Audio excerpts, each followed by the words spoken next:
Good morning, everyone, and good morning from Dublin for our Zoom participants.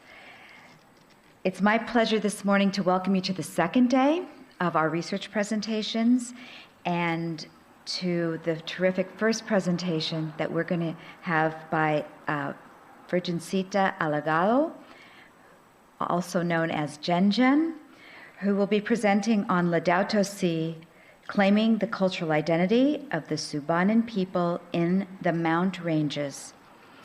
Sister Jen is a religious sister of mercy from Mindanao, Philippines, belonging to the Institute of the Sisters of Mercy of the Americas. She is currently serving as a school head of Holy Cross High School, a diocesan school managed by the Sisters of Mercy since 1960 in Mindanao. She is serving as one of the 11 Institute ministers of the Sisters of Mercy of the Americas. Sister Jen is passionate about caring for the earth. She has been an advocate since she started her formation years as a Sister of Mercy. There are two main issues that she is focusing on now in the school and with her community. One is the care for the earth. Living in a country experiencing different calamities related to climate change, she could not just close her eyes and let everything happen.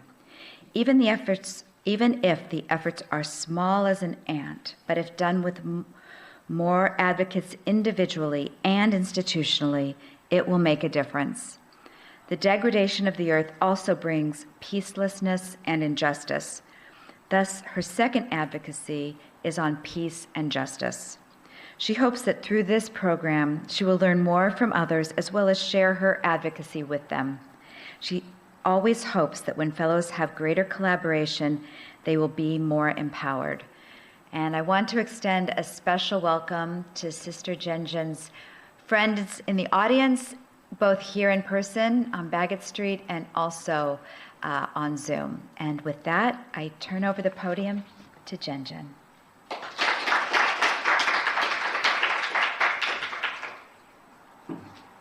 Thank you for that beautiful introduction, Chris. Good morning to all of us who are here at the center. Good afternoon for all my sisters in the Philippines who are watching by Zoom. And of course, the faculty and staff, and including our administrators of Holy Cross High School. And also to all my other friends in the wider Mercy world. Good morning, good evening, good afternoon. You might ask, as part of the introduction, Chris said, I am from Mindanao. We usually call ourselves as tribe people of Mindanao, and that means we have the Muslims, we have the Christians, and we have the indigenous people. What I am wearing now is a attire of the Muslim, but I will be sharing to you the story of the indigenous people, particularly the Subanen.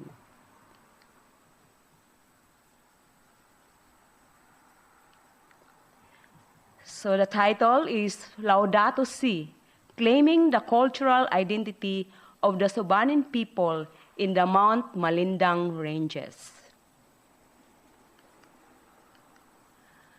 This research is an attempt to present the ecological status of the Philippines and how can the school collaborate with the local people, especially the indigenous people, help in responding to the call of Pope Francis on Laudato Si 145. Many intensive forms of environmental exploitation and degradation not only exhaust the resources which provides local communities with their livelihood, but also undo the social structures which for a long time shape cultural identity and their sense of the meaning of life and community. The disappearance of a culture can be just as serious or even more serious than the disappearance of a species of plant or animal.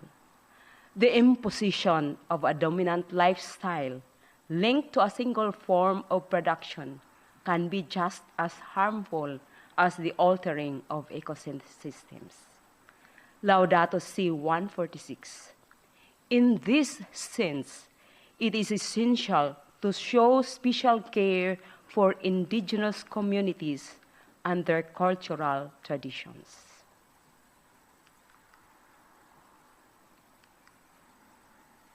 I will just give you an overview of what's really the picture of the Philippines. First is the forest depletion. In 1940, the Philippines had over 20 million hectares of forest cover. By 1975, this had shrunk to 10 million hectares due to extensive logging and timber concessions post-independence in 1946. Today, only 23.3% of the Philippines' land area is forested, far below the ecologically healthy level of 54%. Mining and extractive activities. The Philippine Mining Act of 1995 has worsened the exploitation of mineral resources, causing significant environmental damage and impacting livelihoods and national sovereignty. Since I was a young sister, I joined the Sisters Association in Mindanao. And since that year that this act came out, we started protesting. At that time, we still protest on the street and it was allowed, but not this time. But until now, if you see, my hair is already gray. That act is still it's still used by the government. Climate vulnerability. The Philippines is the 5th most affected country by climate disasters from 1998, and I think even to the present. You always hear typhoons. In 1 year, we sometimes have 5 typhoons, and we have so much flooding.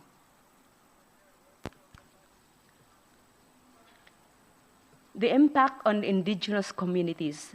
The Subanens, an ethnic group in western Mindanao, are particularly affected by deforestation. As of 2022, only 21% of Mindanao is forested, making it highly vulnerable to ecological calamities. Mount Malindang, part of the Malindang Ranges Natural Park in Mindanao, has seen drastic forest reduction. The remaining forest is mainly montane, with only 2.5% of lowland forest left. If you see Mount Malindang, you don't really see the forest. It's just a mountain.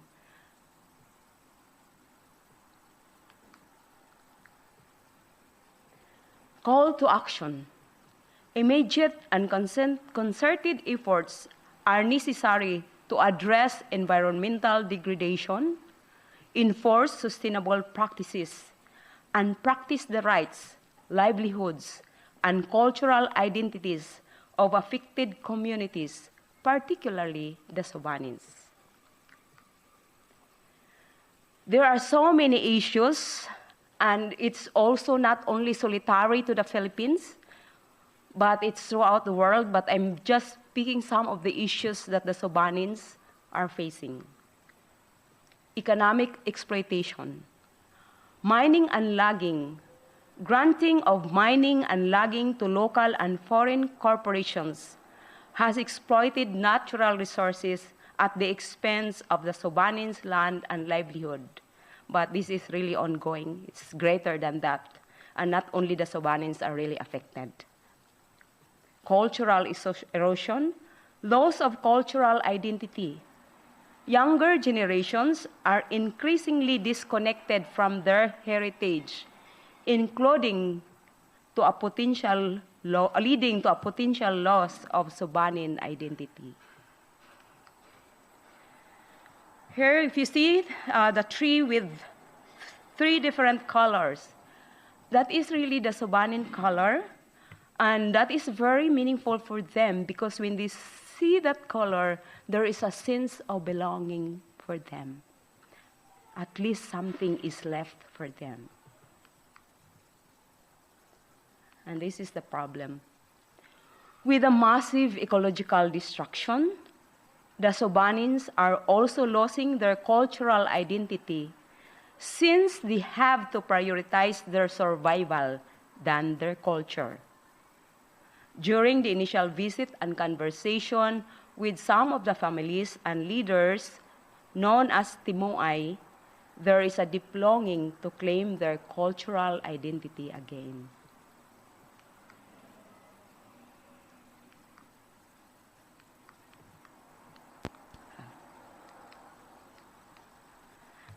This research aims to explore initiatives led by Holy Cross High School of Colombogan Incorporated that empower the Subanen people to reclaim their cultural identity.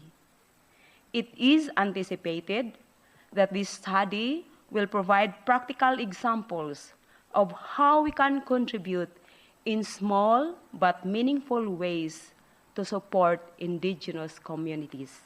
And here is my story.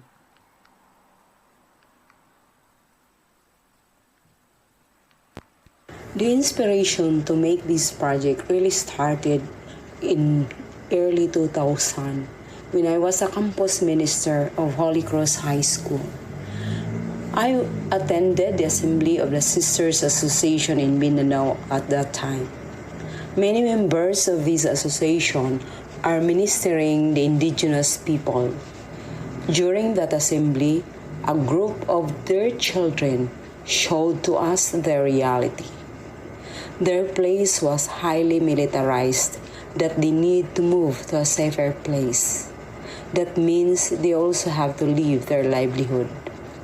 Life was so hard for them, yet support could not reach them because the military will block any support for them. This was because they were suspected as rebels. That experience broke my heart and moved me to be connected with the indigenous people. The nearest I could get is the Subanen area here in the Malindang Ranges.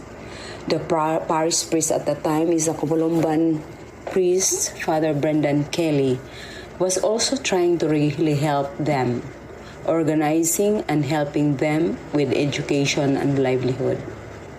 I connected with him so I can take students for exposure so that we can really engage with the indigenous people and at the same time help us to understand their reality. The students who went with me, they were in several groups and at several times realized how different their stories and realities from the book they read as well as from the feedback they heard. The Visayan people would often say the indigenous are dirty and lazy.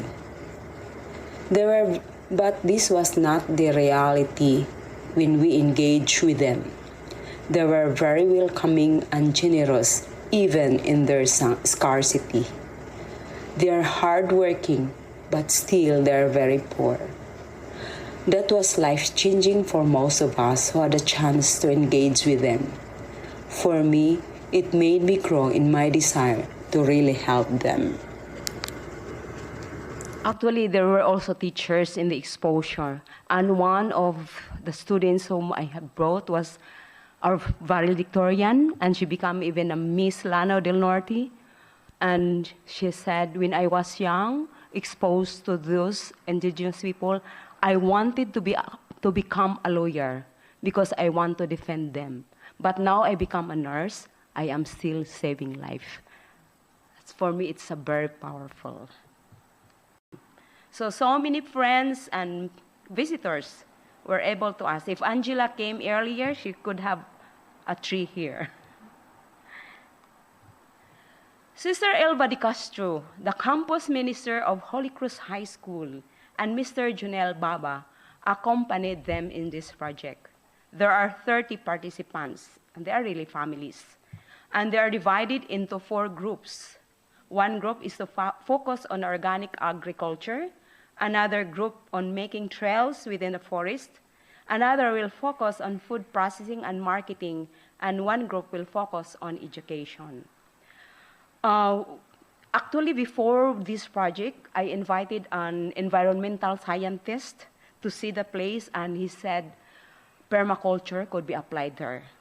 And true enough, when the Subanen started to work there, they found out that there are many places that they really grow crops. They were the ones who identify, affirming what the environmentalist scientists said.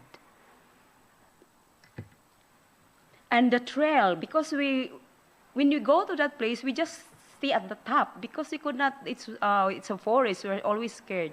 But with the help of the Subanen people, they are making trails that we can go around the forest. And while making the trails, that's so much is unfolded because it's discovered there is water below it, which they could also raise ducks. So much. So there is always unfolding of possibilities and hope. Okay, some of the pictures here, the galingan of mais. One of the time when we expose ourselves with the indigenous people, the Subanen told our students, we will have to mill our corn so we can have food for lunch. And the students were looking, where is the corn mill? No machine here. But this is it, and we have tried it.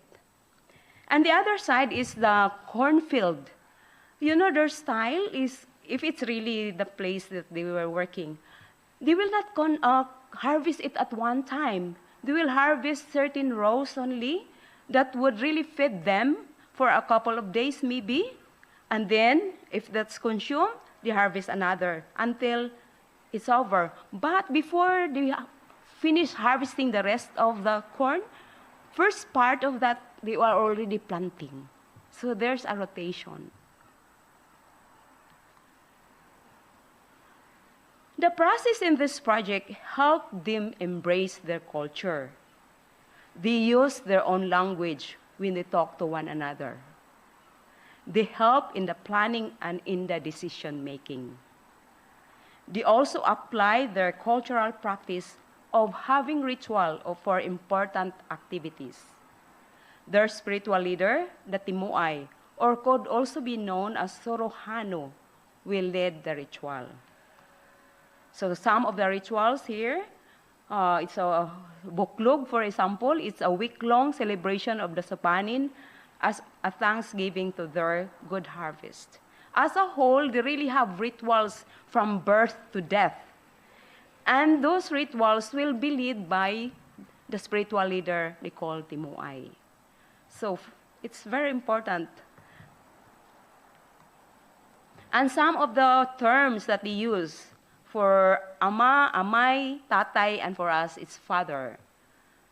Yoy, could be daddy. It's really tiyo or aunt or uncle for us. So some of the many terms that I don't understand also.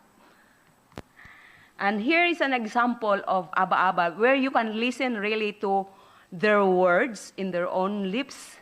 Aba-aba is a storytelling of their life. Here in this story, according to the one who sang it for me, it's a story of how difficult his life at the beginning, but because of so many help, it has become a better life. Iti baba tagu basa lang ni ako lang sek dijunan sakto nawan mi punan ni papatran tuksa sek tujunan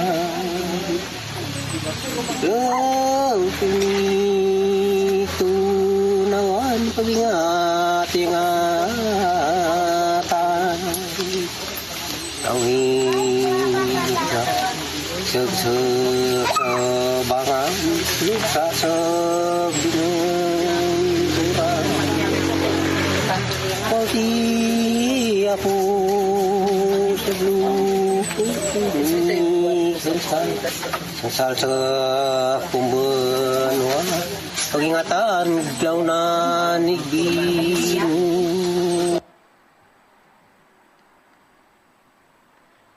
When the decision was made by the group to start clearing the area for making a pathway, a ritual was made. It was interesting to see how they built an altar-like in the middle of the forest with all the chicken, the rice, the eggs, and the wine to offer for the spirits. But after the ritual, we shared it together. It was really a beautiful expression of their belief. According to the Sorohano or the Timoay, he spoke to the other creatures living in the area, asking permission to work there. He told all of us who were present that we had the permission as long as it is for the good of the place and for everyone. No bad words allowed.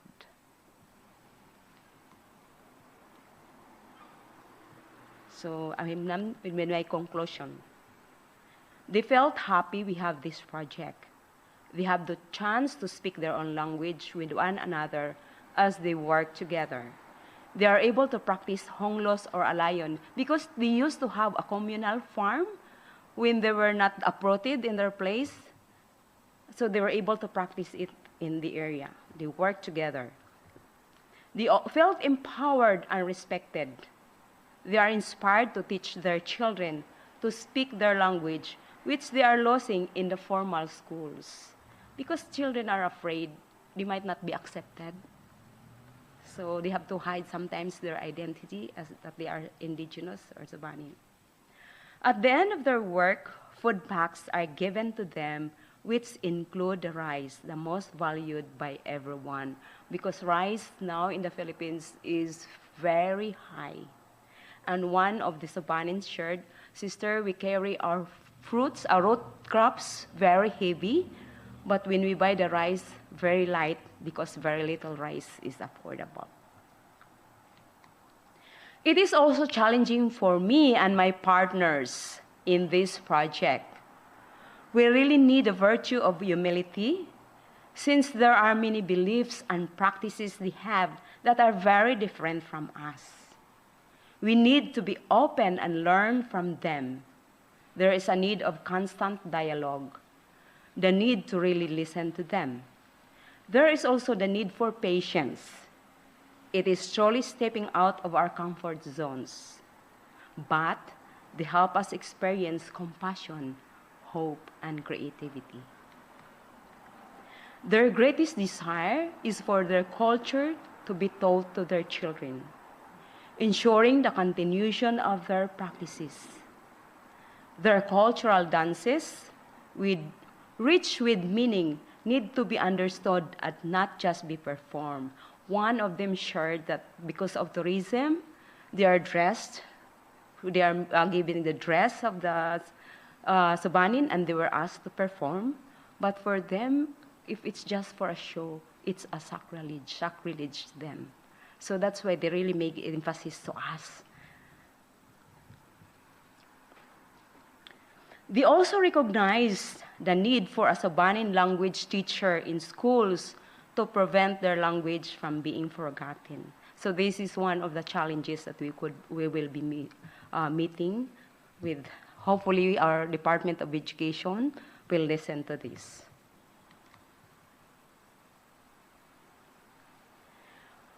Working on this project really gave me a sense of fulfillment, since it has been my heart's desire to work for the environment as well as the indigenous people who are continuously displaced. And there are many issues globally, the fate of the indigenous people. To be an environmentalist also calls for the protection and really give help to them. I felt privileged to work with them on this project. Their simplicity, honesty, and being hardworking deepens my commitment on the fourth vow of the Sisters of Mercy, to serve the poor, the sick, and the uneducated. I felt my relationship with them helped me to be more rooted in my mercy mission and with joy.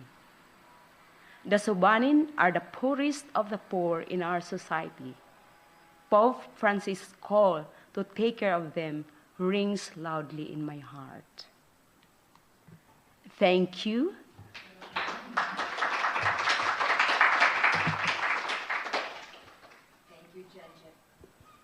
Thank you, Jen, for a terrific presentation that really reveals this important project that is bringing Laudato Si into reality with the Subanen people.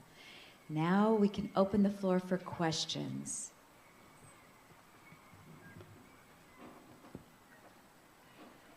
Thank you very much, Jen, for your informative presentation. When you were talking, I was just thinking about how strong their culture is. They are rooted in what and who they are. And the fact that they are only depending on what they're able to do, like agriculture. They are farming in one space, like the whole space, and then they eat from one space while they are continuing with the agriculture.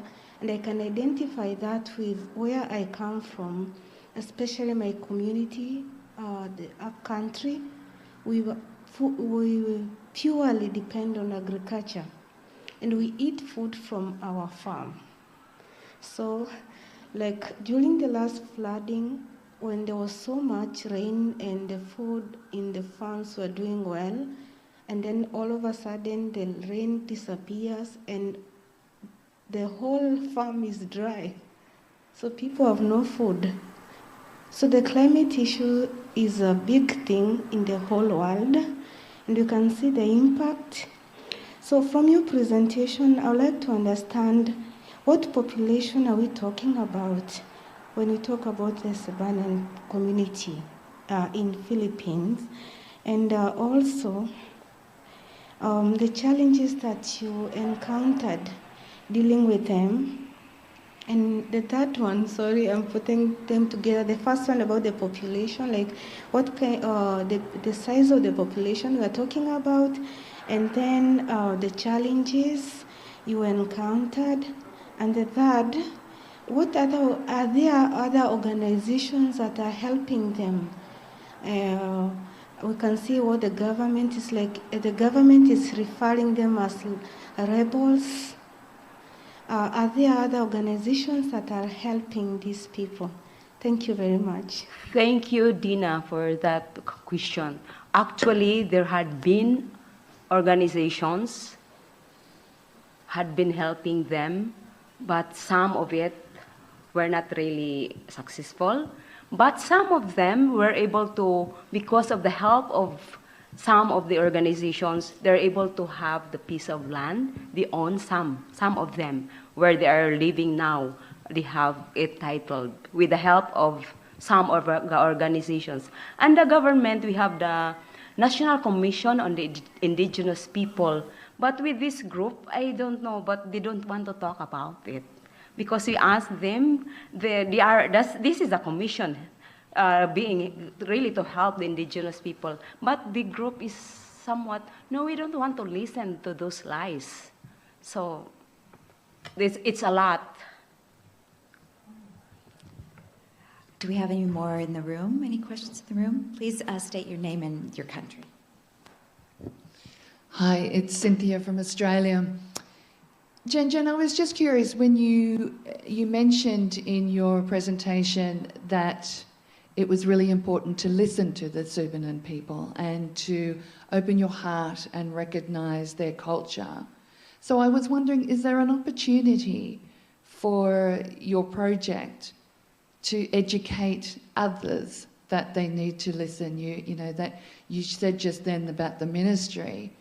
I mean, others need to hear this important message, and I was wondering what other opportunities there are for you to open other people's hearts. Thank you for that powerful question, Cynthia. It's really true. We still need a lot of education for many people, because even professionals themselves, that's still the image of the indigenous people, that they're dirty, they're lazy. I mean, I cannot believe professional people still thinking about that, but there are still some. So it's a lot. That's why I'm trying this, that hopefully this will make ripples and some people would learn. And in our school, that's why, because school is really, we have many young minds to form that have, hopefully, because even those I have, the exposures I have before, they really help a lot with our students. Even if they are very successful in their lives, when they hear about the fate of the indigenous people, because I'm just bringing few issues, but there are really much, like Alexis have shared, displacement because of the infrastructure.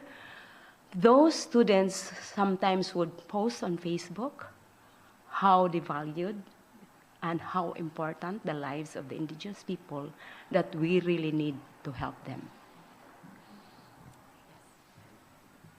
Hello, hi, Joel from the UK. Jen, thank you so much. That was such a powerful presentation.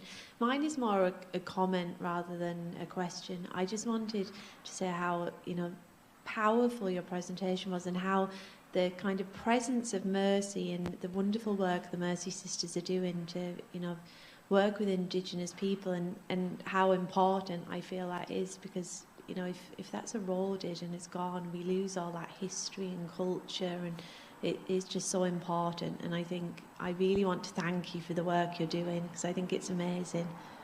Thank you, Jo.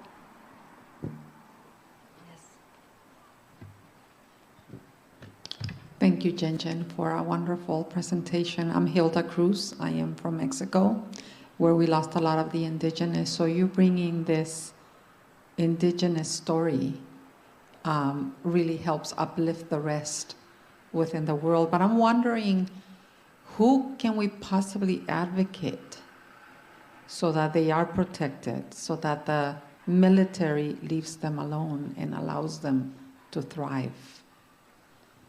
That's a very good question, because many of us, as I said, many of the sisters, members of the Mercy Association in Mindanao, are working with them, but some of them now are facing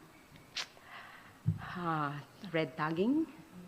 And so it's really a very big challenge for all of us, because almost often defenders of the environment and defenders of these people are often tagged as communists. So that's a big question. But for us in the area, because we have befriended the military where we are the project, we really talked to them, and in fact they were very helpful in the beginning. So that's our hope, that we can replicate that in other places.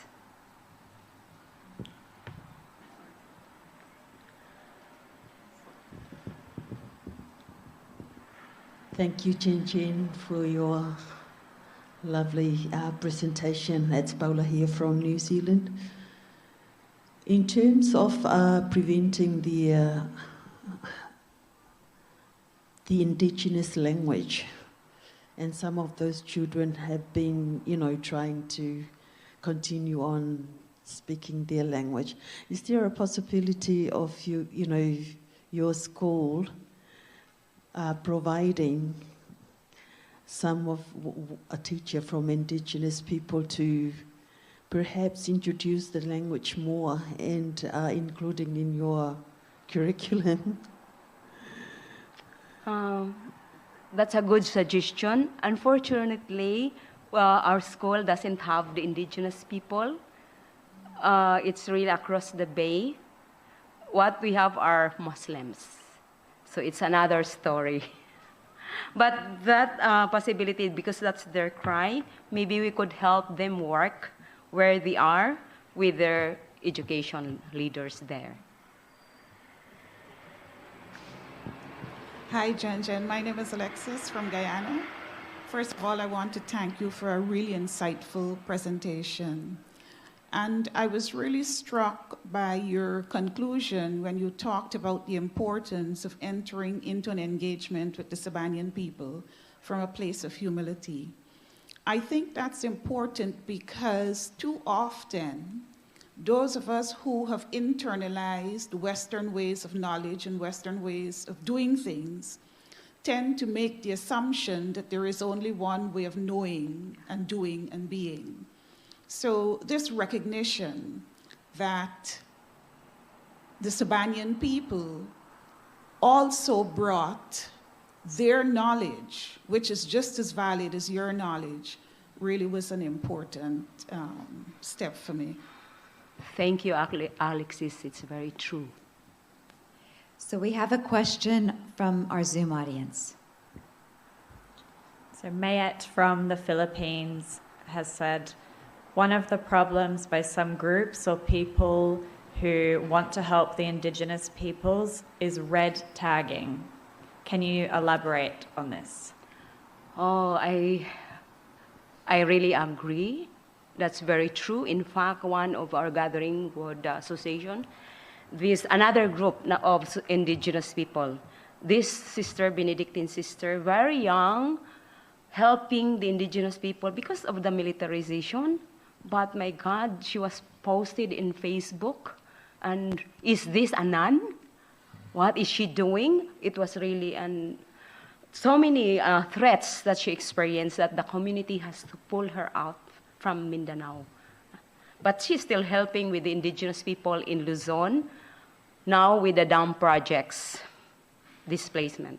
Yeah, it's very true. It's so much, and one of the webinars I have attended on regarding environment and the Indigenous people, one of our speakers during that webinar said, after my presentation, I have to look for a sanctuary because I am targeted.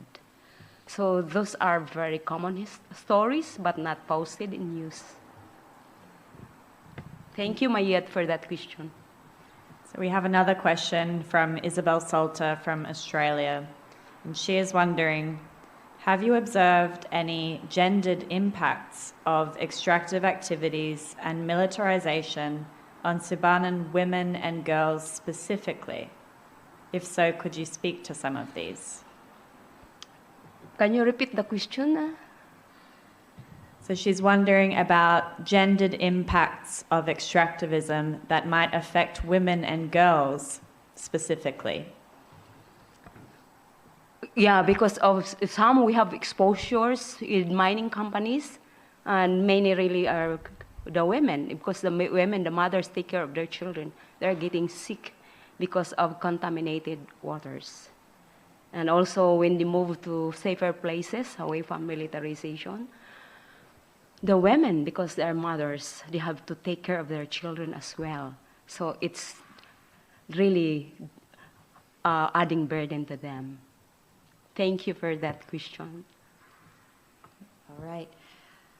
Well, this has been a terrific discussion, and thank you so much for your presentation, Jen.